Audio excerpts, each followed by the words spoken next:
Chicken tikka from bachelor பென்ஸிலே நாங்கள் தயார் பண்ணாது தரமாத்தாமலே இருக்கோம். வாங்க இப்போ எப்படி பண்ணுறதுன்னு பார்க்கலாம். ஃபஸ்ட்டு ஆனியனும் கேப்சிகமும் ஸ்கொயர் ஷேப்பில் கட் பண்ணி எடுத்துக்கலாம். நெக்ஸ்ட்டு அளவாக கட் பண்ண சிக்கனில் கொஞ்சம் தனி மிளகாத்தூள், மல்லித்தூள், சிக்கன் மசாலா, பெப்பர் ஆட் பண்ணி அரை எலுமிச்சம்பழத்தை புழிஞ்சி விட்டு நல்லா பிசைஞ்சு எடுத்துக்கலாம். கட் பண்ணி வச்சப்போ கேப்சிகம் அண்ட் ஆனியன் ஆட் பண்ணி நல்லா பிசைஞ்சு விட்டுக்கிறோம். தேவையான அளவு சால்ட்டு, தேவையான அளவு கர்ட் ஆட் பண்ணிக்கலாம். அதை நல்லா கிளறி ஒரு 15 மினிட்ஸ் ஊற வச்சுக்கலாம்.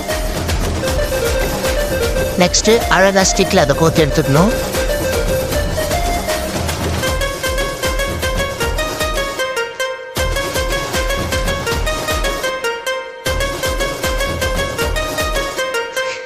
இப்படி தோசைகள் மேலே ரோலிங் பண்ணி விடுங்க.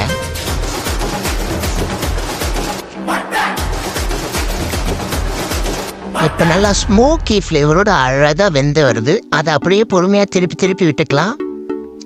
நெக்ஸ்ட்டு லாஸ்ட்டாக பட்டர் ஆட் பண்ணி ஃபயரில் காமிச்சு எடுத்தா சூப்பரான சிக்கன் டிக்கா ரெடி.